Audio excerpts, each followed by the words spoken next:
বন্ধুরা, সকলকে আরেকবার শুভেচ্ছা। আশা করি সবাই ভালো আছো।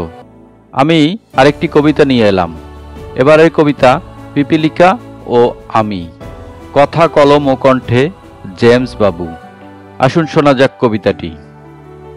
আমিও এখন পিপিলিকার আবাসে, ওরা নির্ভয়ে তাকিয়ে আছে আমার দিকে, আর অনুমতির অপেক্ষায় ভুরি ভোজের। ঠিক যেমনটি আমিও ছিলাম মর্তালোকে, কুণ্ঠাবোধ ছিল না ওদের মুখ থেকে খাবার কেড়ে নিতে। আমিও এখন পিপিলিকার আবাসে, ওরা আমার দেহটাকে কুরে কুরে খায় আর পিষে মারতে চায় অথর্ব সবটাকে। ঠিক যেমনটি আমিও পিষে মেরেছিলাম একদল জ্যান্ত পিপিলিকাকে।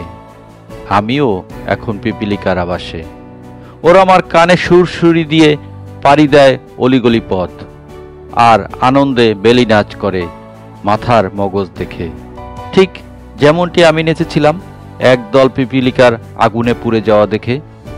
আমিও এখন পিপিলিকার আবাসে, ওরা আমার বুকের উপর দিয়ে বিজয় উল্লাস করে আর চিমটি কাটে ধারালো দাঁত দিয়ে।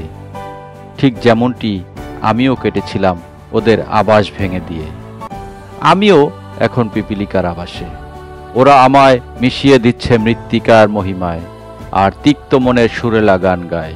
কিন্তু তোমরা শোনো না, ঠিক যেমনটি আমিও শুনতে পাইনি মৃত্যুর আগে পিপিলিকার কান্না।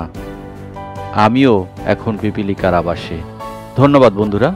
কবিতাটি যদি ভালো লাগে লাইক, শেয়ার, সাবস্ক্রাইব করতে ভুলে যাবেন না।